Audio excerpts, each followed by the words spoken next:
আমার নাম হচ্ছে মিম আক্তার, আমার বাড়ি হচ্ছে বগুড়াতে। তো আমার বাবা মাদের মধ্যে আমার বাবা নাই, ভাই আছে, ভাই একটা আলাদা বাসায় থাকে বউ নিয়ে। আমি আর আমার মা আমাদের বাড়িতে থাকি, আমার মা টেলারে কাজ করে। আমি লেখাপড়া বেশি একটা করতে পারি নাই, ম্যাট্রিক পাস করার পর আর লেখাপড়া করতে পারি নাই। যদি কারো সহযোগিতা পাইতাম তাহলে হয়তো লেখাপড়া করতে পারতাম, লেখাপড়া করলে একটা ভালো চাকরি করতে পারতাম, আমার সংসারের হালটা ধরতে পারতাম। যেহেতু বাবা নাই, সংসারের হালটা আমার ধরা উচিত, মাও অসুস্থ। তা আমার মা টেলারে কাজ করে আমাদের সংসার চালায়, আমিও বড় হয়েছি, যার কারণে ঘর থেকে বের হয়ে যে কোনো কাজ চাইলেও করতে পারি না, যেহেতু বড় হয়ে গেছি।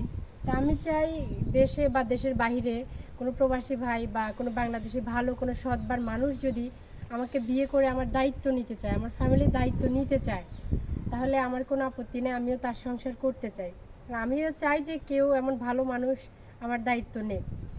তো এমন কেউ যদি থাকেন, আমার তো নিজের মোবাইল নাই, ভাইয়াদের মোবাইল নাম্বার আছে, ভাইয়াদেরকে ফোন করবেন, ভাইয়ারা আমাকে জানাবে, বা আমাদের বাসা তো বাড়ি ভাইয়ারা চিনে, ভাইয়াদেরকে জানাইলেই ওনারা আমাদের বাড়িতে আনবে বা আপনাদের সাথে যোগাযোগ করাই দিবে। কারণ আমার নিজের মোবাইল নাই, ভাইয়াদের কাছে ফোন করলে আমি কথা বলতে পারবো।